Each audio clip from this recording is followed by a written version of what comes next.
Greetings and welcome to In Depth. I'm Dike Rostant. Now, recently we've had a stream of projects being released. Game-changing, award-winning animated video Better Tomorrow, Ray Holman's film Pan on the Move, and Damian Marcano's Cheese and other projects. They all had one thing in common. In the credits, they feature the name Sthenic22 Ltd. Well, we are joined by Gerelle Forbes and Tyker Gyselle Phillip, the co-directors of this media company committed to relearning, retelling, and reteaching who we are through the arts.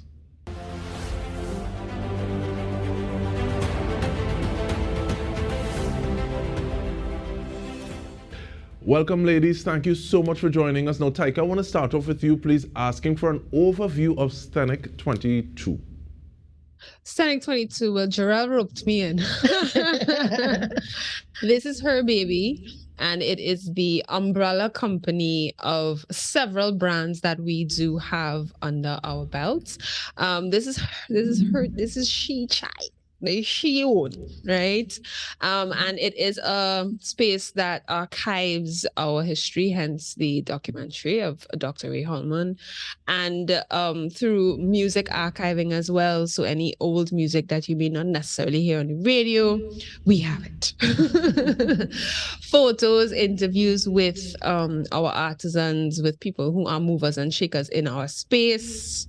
We have that, and we're also building our archive as we traverse this space and having very interesting conversations with people. Yeah. And through different brands that we have, i.e. the Jamet brand, we get to have even more conversations with people along the lines of our culture, our music, our food, just who we are as Trinidad and Tobago, and by extension the Caribbean, and then our influence on an international market.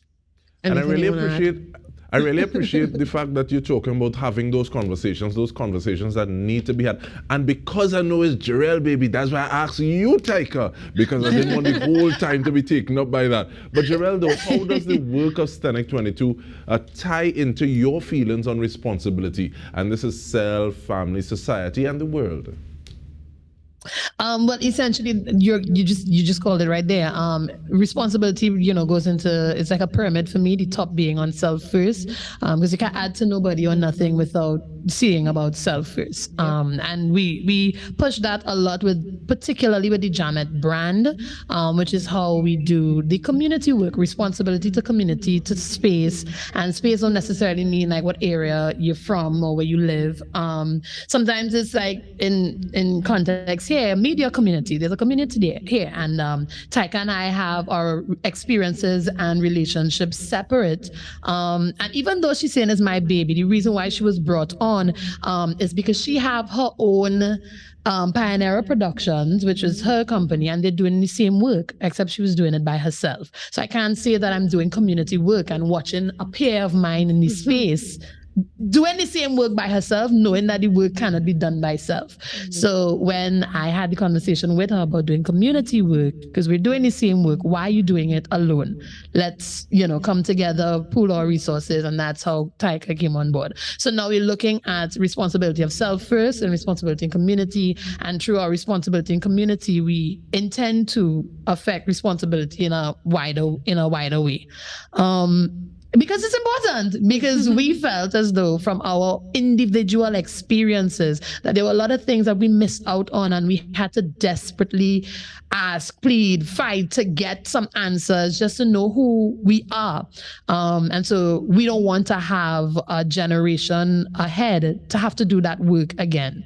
Hence the archiving is important. The production part of the company is important, because even though we're learning from our past, like Sankofa has taught us, there's still work to be done in the now, and making that information. So as much as Sthenic is to relearn, retell, and reteach, the most important part is making that information accessible, because you have a lot of people in the space in the past, you have some elders and elders who would have collected information, but it's not accessible to us, and they then when keep it close to their chest, right? And then when they die, their family throw it away, or it vanishes, or they call a big price for it when a lot of the time it doesn't belong to you because it is the intangible cultural heritage of Trinidad and Tobago. Therefore, it belongs to our children and our grandchildren and our great-grandchildren and so forth and so forth. To the people. It belongs to the people, you know. And then the third part of the company in doing that community is teaching people how to brand and how to develop, because a lot of information we would have learned based on our experience in several industries, mine being music, theater, and media, Tyker being theater, journalism, and film. Combined, there's a lot of knowledge there that a lot of people don't know. Trinidad and Tobago is, of course, entertainment and art, but there are a lot of technical information that a lot of people don't know, don't understand, which I think affects our transition into international as markets as well. So the third aspect of Sthenic, so that's archiving, production, and the third aspect of it is artist and brand development through the technical skills of all the art forms that exist naturally here in Trinidad and Tobago / the Caribbean. You know, I'm real happy to just talk to both of you all, and basically I just pointing a finger, I cutting track for Guti to run. I be like, yeah, man, all you do what you doing. But Tyker, though, you'll raise an interesting point, and let me bring you in, please, Tyker. What do people get wrong about the arts in terms of like being in the arts, using them as a tool, seeing them as a profession? Let me talk to things. What do people get wrong about the arts? Everything. I think people think it's a hobby, and it can be a hobby. There's nothing wrong with having an artistic hobby. I think people think that you can't make a living from it. And though it is tough, we do make a living from being artists in this space. I think the misconception starts from our childhood, and of course, our parents and grandparents, and not mine, but people's parents and grandparents would say, well, yeah, there's no money in that. And arts and sports are treated like the bastard child in a space and in a country that doesn't respect arts and sports. And so it trickles down. And so when children are involved in certain things that are extramural or extracurricular, they don't get the amount of attention that is necessary to be paid in these spaces that contribute to you being a better human being. I think, for example, you know, children who are involved in sports, and I mean, sport are really expensive. So let me start there, right? There's this large cost attached, and people don't feel like it's accessible to them because they can't afford it, or nobody in their community is encouraging them to be a part of a team or a part of a troupe if you're involved in dance or acting. And so when you get older and the mindset is get all your passes, get a walk, Get a degree. Get your 33 and a third, get a rocking chair and a letter saying thanks for your service. And that by that time, you're old. I'm tired. And so there is this lack of respect for the performing arts as well as for sport. And you know, it hasn't gone anywhere. It still exists, even though we've seen so many people excel in these spaces. And you know, there is this hustle mentality of if you can't make the money off it, then you might as well not do it. And so you become part of the rat race. Which is crazy to think of in Trinidad and Tobago, seeing that our economy it deals heavily on creative entertainment and on so many levels, you know, be it arts, sport, as well as tourism, and how those both things contribute to tourism or can contribute to tourism, and therefore, you know, raising the GDP of the entire country. I mean, arts literally kept the globe alive for the last 2 years. Everybody was watching movies, watching television. I don't want to get a small piece of it. So, Gerelle, you're going to continue on that topic when we return from this break. We are speaking with Gerelle Forbes as well as Tyker, Gyselle, Phillip, Sthenic22, and some other things that we're going to be discussing about when we return. Stay with us. We come back with more.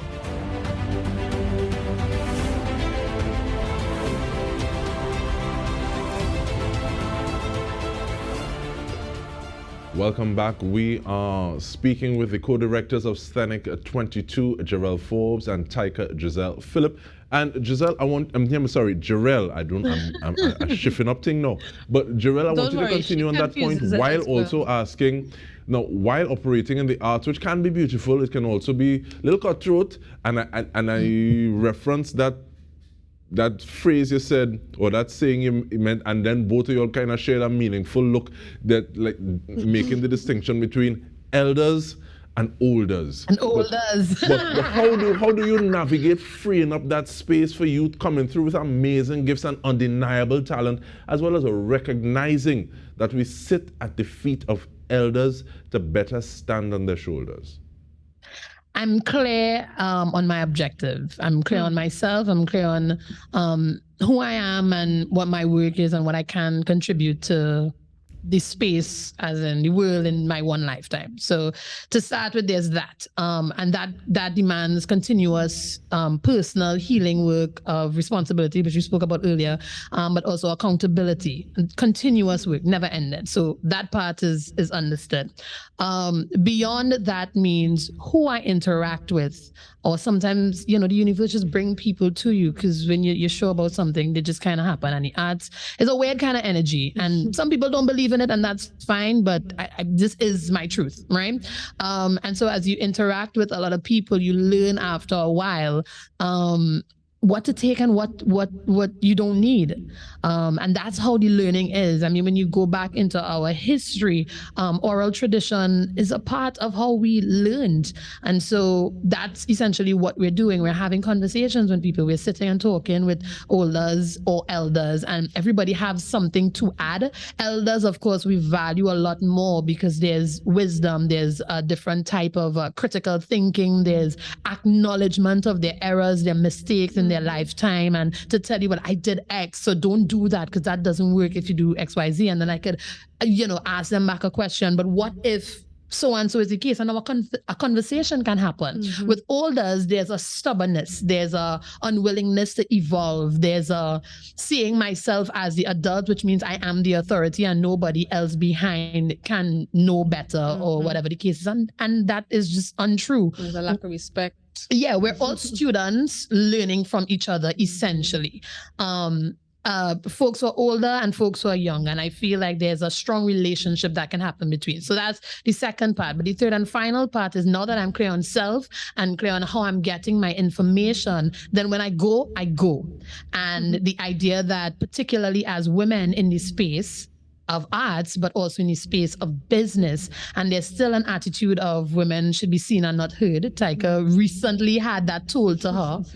Big hat back paying tax on people still telling her that nonsense, is why we decided one of the products that we created under Sthenic to be the Jamet brand, because we get to teach about the actual role of the Jamet in the community, in the barrack yard, and that individual in our history and in our culture was that bold-faced type of person. She was very clear on herself. She was very clear on her roles and responsibilities in her community.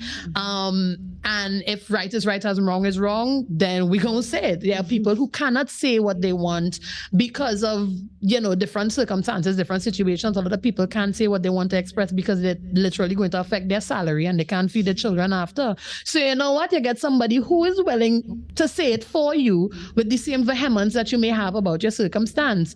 Understanding also that the Jamet character in our history has always been an ally of. Not to lead in that regard. Yes, she may introduce, so in the sense of in the panyards, the flag woman was the Jamet woman. The flag woman was there with her basket and had all the medicine for when the panman and them was fighting and getting their headbutts, and it's okay, we got you, but we're going back in, you know what I mean?